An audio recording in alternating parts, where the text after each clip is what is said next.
اور اس کے ساتھ ساتھ پھر پیارے پیغمبر صلی اللہ علیہ وسلم نے قیامت سے پہلے کے حالات سے باخبر کیا کہ لوگ چوکنے ہو جائیں، لوگ جاگ جائیں، لوگ باخبر ہو جائیں، ایسے برے اعمال کا شکار نہ ہو جائیں کہ جن برے اعمال کا شکار ہونے کے بعد اللہ تعالیٰ اس دھرتی کے اوپر قیامت لے کے آئیں۔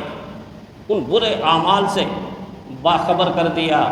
حضرت حذیفہ رضی اللہ تعالیٰ عنہ فرماتے ہیں پیارے پیغمبر صلی اللہ علیہ وسلم نے فرمایا، اس ذات کی قسم جس کے قبضے میں میری جان ہے، تم نیکی کا حکم کرتے رہو، برائی سے لوگوں کو منع کرتے رہو، وگرنہ ایک ایسا زمانہ آئے گا کہ تم لوگ ہاتھ اٹھا اٹھا کے دعائیں مانگو گے، عذاب کے ٹلنے کی دعائیں مانگو گے، لیکن تمہاری وہ دعائیں قبول نہیں ہوں۔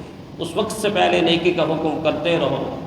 حضرت ابن عباس رضی اللہ تعالیٰ عنہ فرماتے ہیں کہ حضور صلی اللہ علیہ وسلم نے فرمایا کہ لوگوں پر ایک ایسا زمانہ بھی آنے والا ہے، ایک ایسا وقت آ جائے گا جب ہر ایک آدمی کی زندگی کا مقصد صرف پیٹ بھرنا ہے، صرف پیٹ بھرنا ہے۔ صبح کو روٹی کی فکر، دوپہر کو روٹی کی فکر، شام کو روٹی کی فکر، صبح سے شام تک کیسے کمانا ہے، کیسے کمانا ہے، کیسے کمانا ہے۔ فرمایا لوگوں کی زندگی کا مقصد صرف پیٹ بھرنا ہوگا، اور وہ زمانہ ایسا ہوگا کہ ان کا دین صرف خواہش پرستی ہوگی۔ جو میں نے چاہا دین اسی کو بنا لیا، جو میری تمنا دین اسی کو بنا لیا، جو میری سوچ دین اسی کو بنا لیا۔ اپنی سوچ، اپنی تمنا اور اپنی خواہشات کے تابع دین کو کریں گے، دین کے تابع اپنی خواہشات کو نہیں کریں گے، اپنی مرضی کو نہیں کریں گے، اپنی مرضی کو دین پہ قربان نہیں کریں گے، دین کو اپنی مرضی پر قربان کریں گے۔ حضرت معاذ رضی اللہ تعالیٰ عنہ فرماتے ہیں کہ پیارے پیغمبر صلی اللہ علیہ وسلم نے فرمایا کہ امت اس وقت تک شریعت پر قائم رہے گی جب تک تین باتیں نہ ہوں۔ ایک بات فرمائی، نیک اور صالح علماء اور صلحاء اس دھرتی کے اوپر سے تیزی کے ساتھ رخصت ہو جائیں گے، تیزی کے ساتھ رخصت ہو جائیں گے، اللہ ان کو اپنے پاس بلا لے گا۔ فرمایا اس دھرتی کے اوپر ایک وقت ایسا آئے گا کہ ناجائز اولادوں کی کثرت ہوگی۔ مغرب کو دیکھ لیں، مغرب کو دیکھ لیں، لاکھوں بچے اپنے باپ کی شفقت سے محروم ہیں، ان کو پتہ ہی کوئی نہیں کہ ہمارا باپ کون سا ہے، ہمارا باپ کون سا ہے۔ اور مغرب سے چلنے والی یہ گندی ہوا ہمارے ہاں جب پہنچتی ہے تو کچھ لوگ اسی کو پسند کرتے ہیں کہ نکاح کی ضرورت کیا ہے، نکاح کی ضرورت کیا ہے، کثرت کے ساتھ ناجائز اولاد ہوگی، حضور نے فرمایا۔ اور تیسری بات فرمایا لوگ ایسے ہو جائیں گے کہ سلام کے بجائے ایک دوسرے پر لعنت کیا کریں گے۔ یہ لعنت کلچر ایسا پھیلا ہے کہ آج سوشل میڈیا پہ آپ دیکھیں ہر آدمی دوسرے پہ لعنت کر رہا ہے، ہر آدمی دوسرے پہ لعنت کر رہا ہے، حتیٰ کہ ملتے وقت بجائے سلام کے ایک دوسرے پر لعنت کیا کریں۔ یہ تین باتیں فرمائیں۔ پھر حضرت حذیفہ رضی اللہ تعالیٰ عنہ فرماتے ہیں کہ حضور صلی اللہ علیہ وسلم نے قیامت کی نشانیوں میں سے یہ نشانی بتائی۔ فرمایا جب میری امت شراب کو شربت سمجھ لے گی، شربت سمجھ لے گی۔ آج مسلمان بیچارے عیسائیوں کے نام کو بدنام کر رہا ہے، اور عیسائیوں کے نام پر شراب حاصل کر کے شربت کے طور پہ استعمال کر رہا ہے۔ پوش علاقوں کے اندر جو پارٹیز ہوتی ہیں اس کے اندر ایک دوسرے کو کہتے ہیں یار اس میں کیا ہے، اچھا یہ پینے کی چیز نہیں ہے۔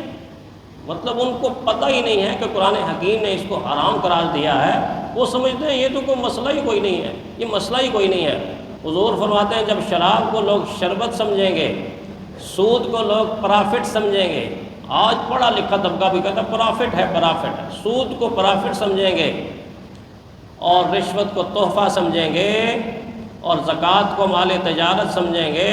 فرمایا یہ میری امت کی ہلاکت کا وقت ہوگا، اس وقت خطرہ ہوگا کہ میری امت جگہ جگہ سے ہلاک ہو جائے، تباہ ہو جائے، برباد ہو جائے۔ امی عائشہ صدیقہ رضی اللہ تعالیٰ عنہ فرماتی ہیں کہ حضور صلی اللہ علیہ وسلم نے فرمایا دین میں سب سے پہلی چیز جو برتن کی طرح اٹھا لی جائے گی، جب ہم کچن میں جاتے ہیں نا یا ہماری خواتین جاتی ہیں تو آرام کے ساتھ بالکل بے تکلفی میں برتن اٹھا لیتی ہیں، ادھر سے اٹھایا ادھر رکھ لیا، ادھر سے اٹھایا ادھر رکھ لیا، اس کو مانج لیا، اس کو صاف کر لیا، ایزیلی آسانی کے ساتھ۔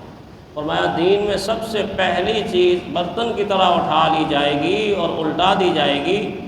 فرمایا وہ ساری کی ساری چیز کیا ہے کہ شراب کی حرمت ذہن سے نکل جائے گی اور شراب عام ہو جائے گی۔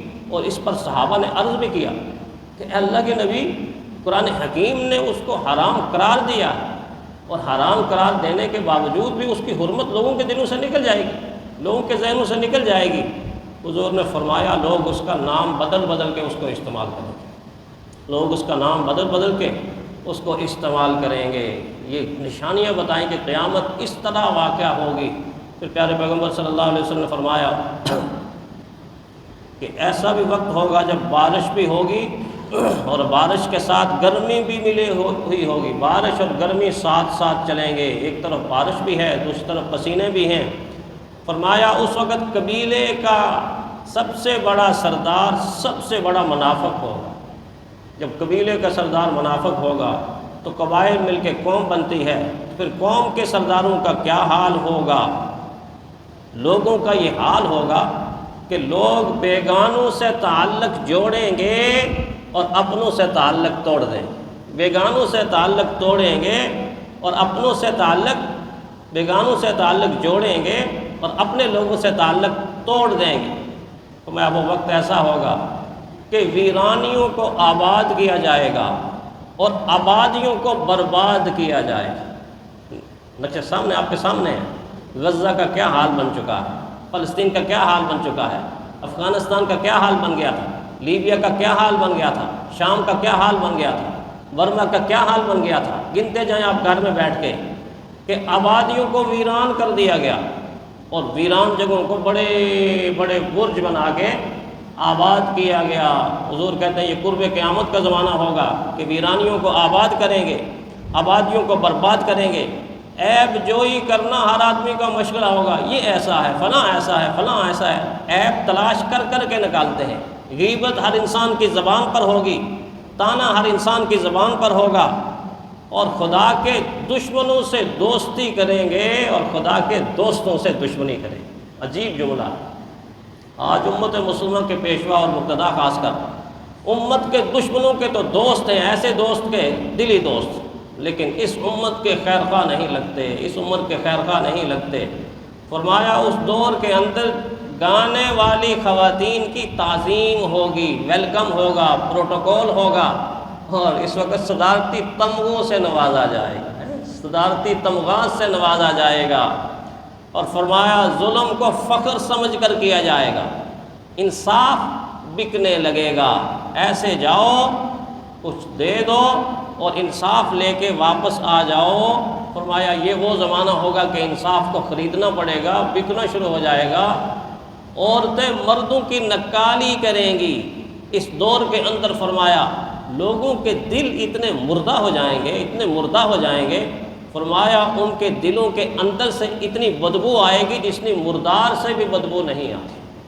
وہ الگ بات ہے کہ ہماری حص ہی نہ ہو، ہمیں پتہ ہی نہ چلے، فرشتوں کو پتہ ہے کہ کتنی بدبو آ رہے، دل مردہ ہو جائیں گے، حادثات کی موت عام ہو جائے گی، امیر اور وزیر سارے کے سارے جھوٹ مل کر بولیں گے، مل کر بولیں گے، معمولی سی بات پر خون ریزی ہو جایا کرے گی۔